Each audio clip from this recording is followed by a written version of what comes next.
Welcome back to a new video. I have two sets of speakers here that I want to investigate. And the ones on the right are pretty old ones. They're classics. They sound actually pretty good. I had no idea.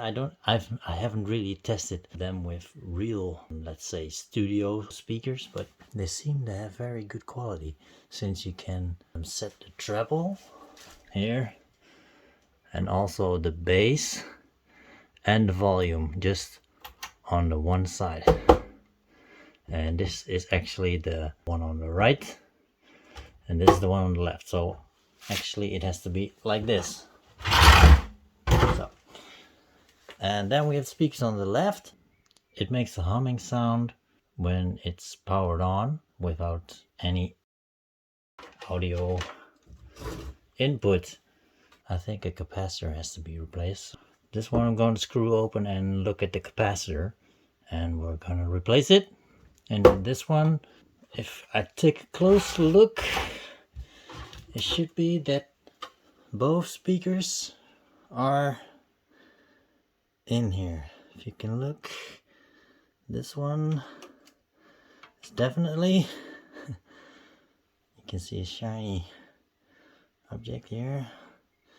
And this one, I think if I move it a bit like this, I can see something shiny in there as well. Sometimes this one is just empty. This one has one, and we'll make sure when we open it up and see what's inside. The problem with this one is it has screws that go way deep.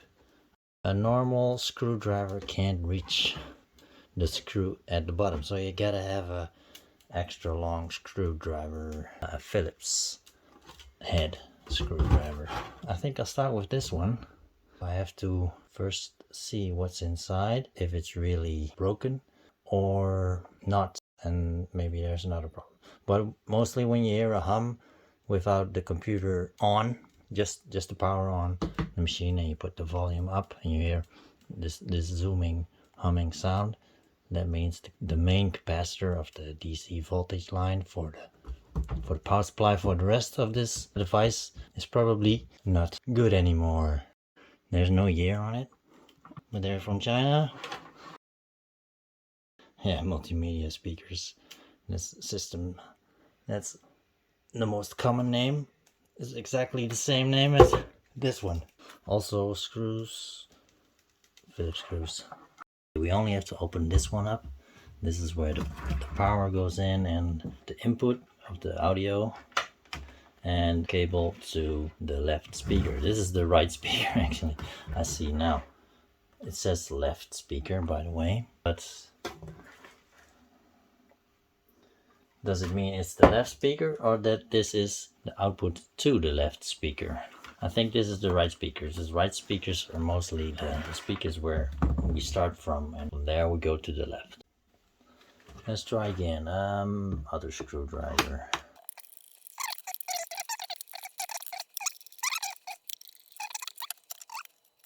Actually open this one. Ah, man. Whoa. Ah, this is the speaker. That was easy. Ah, and here's the transformer. And after the transformer, oh, it's built all the way inside here. So we also have to unscrew the transformer.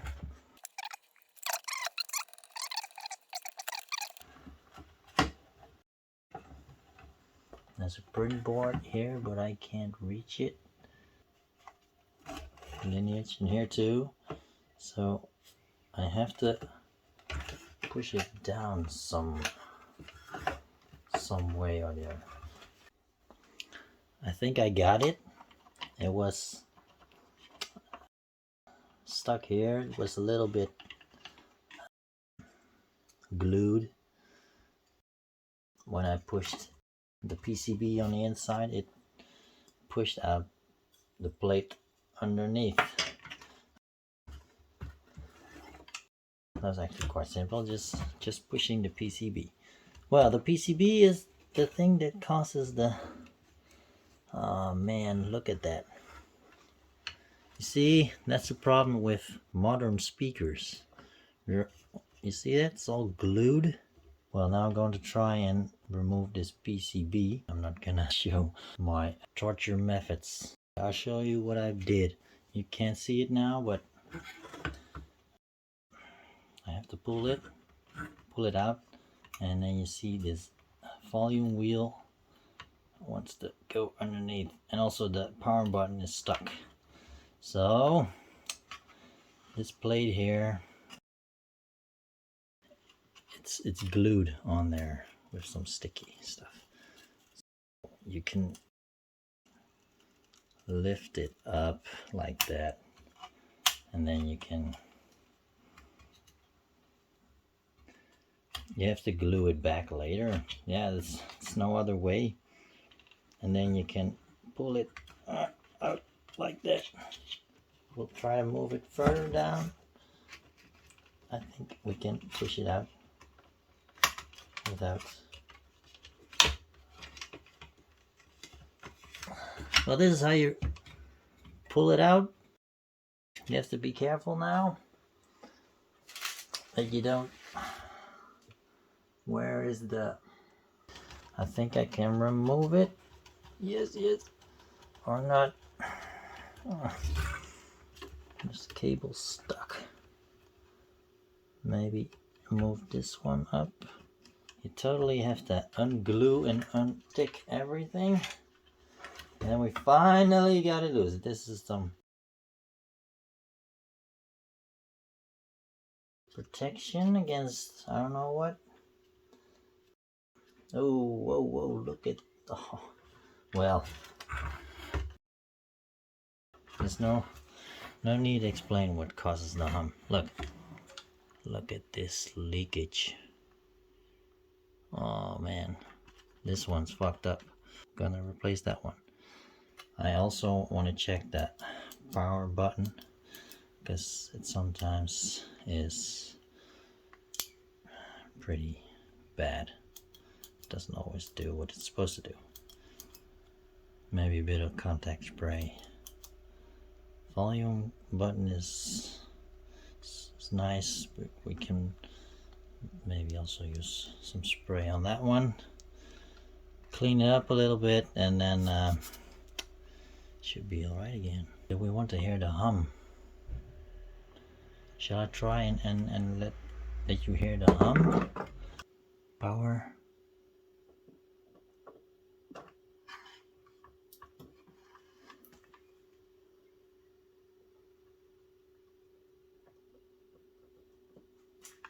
Well, you can hear it.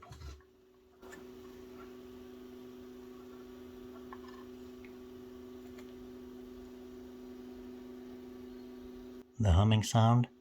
Well, that's the sound it makes with a bad capacitor.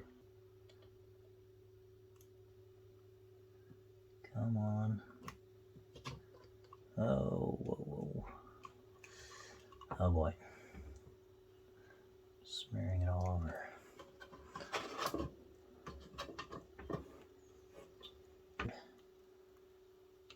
Okay, let's first...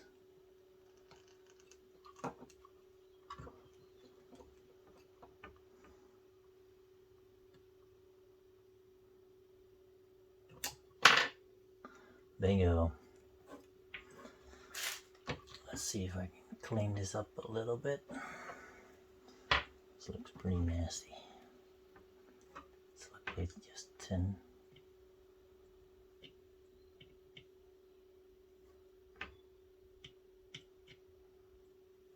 Okay, that's not so bad. We got it out. Now let's see what it is exactly. What does it say? It's not glue or something. Ah, that's 25 volts, 2200 microfarads. This type of capacitor is used a lot in simple speakers. Let's find a new one, same size. And this one is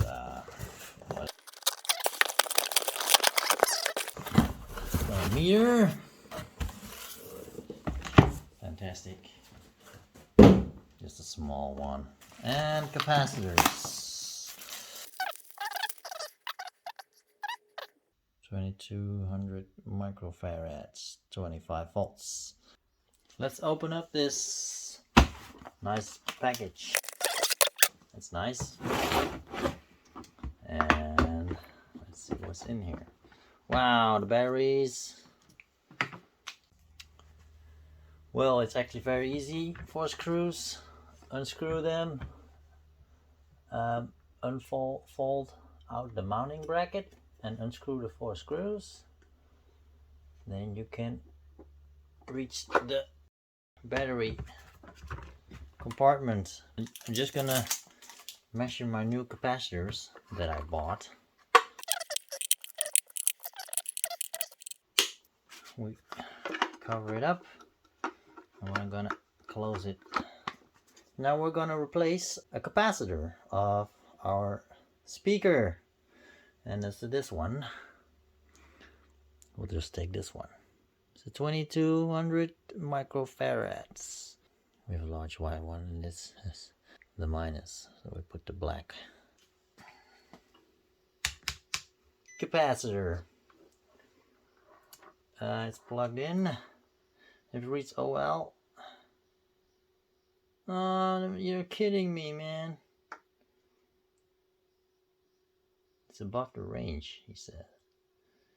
Well, can I select range? Hey, this is better. Minimum, it says 2162. And it should be 2200. Let's try another one. It broke. 2218. 2126 again. It's getting lower. 50. It's jumpy.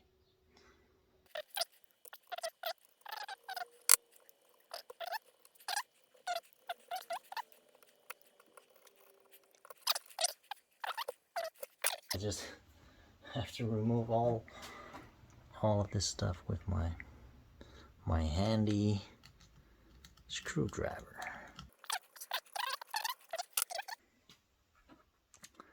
Last. So now we have to know, how do we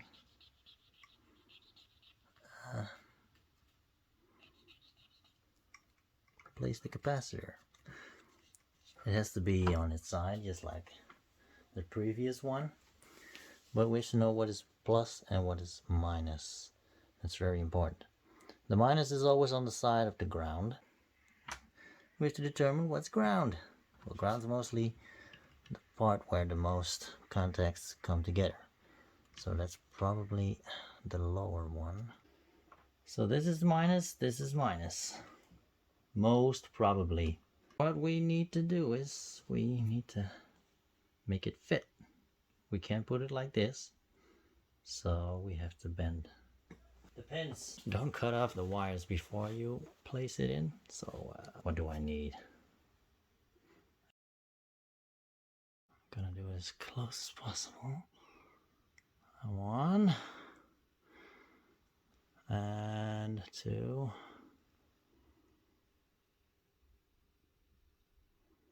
Like that. So this looks good. This is nice. We can now just put it in here. I'm gonna push now. I'm gonna heat it. I'm gonna make it go through all the way, or as much as possible. Let's see. Heat, heat, heat.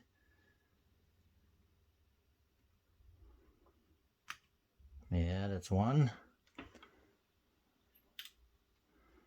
Okay, well, it's already stuck to the board. And that one's 2. I want to have it lower, just a little bit lower actually.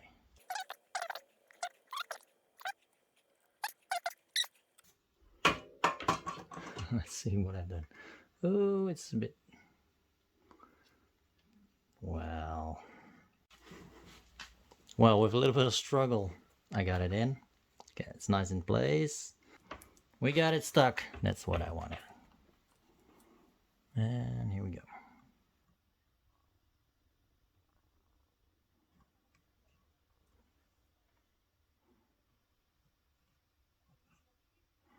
All right.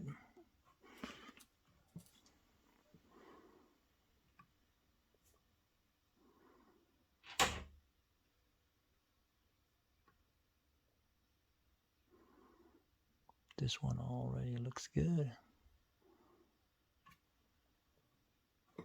I'm gonna try and remove some of this stuff.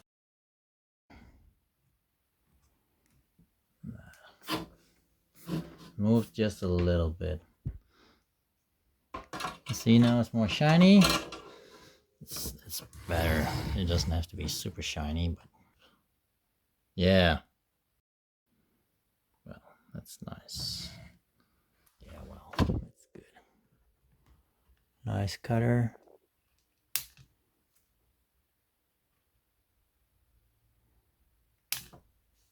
Like that. Okay, now it's done. And we have to test if it still makes this noise. Probably not. It's now nice in place. It's just a little angle. The contacts don't touch the capacitor.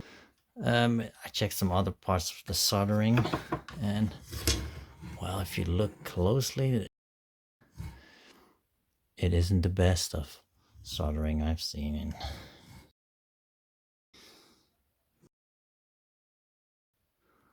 look here, where this part,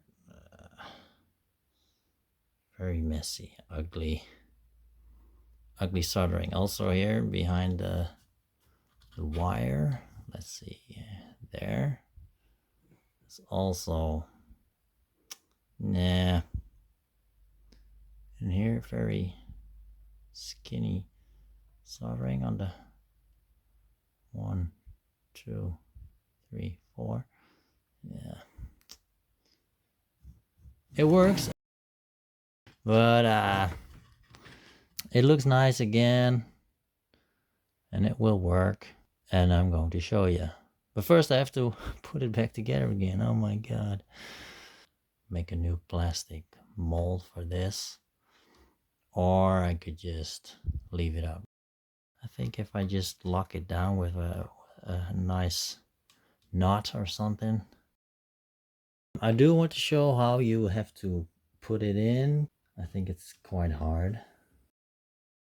Happen to have this one as well. Then, well, we lift up this again. Just like this until the blue button is in there. You can just slide it in. Like, yes. Easier than getting it out. And also the isolation is back in its position. Just a little bit of room. The power supplies underneath, it's okay. But these can be pulled out as far as possible. This will hold very well. Okay, let's close them up again. I have the everything back in there. No. Okay. Like this. It should just fit right in here. Right. Right. Okay.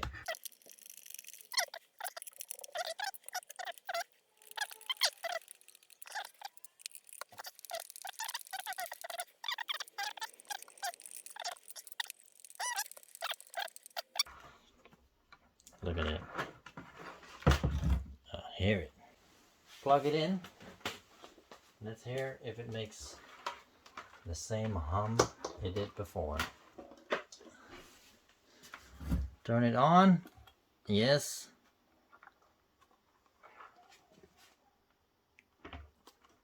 You gotta be kidding me.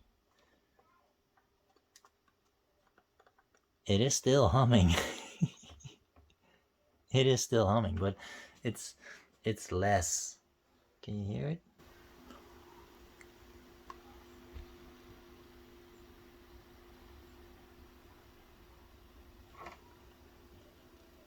Now, to make a good comparison, I'm gonna let you hear the before and the after.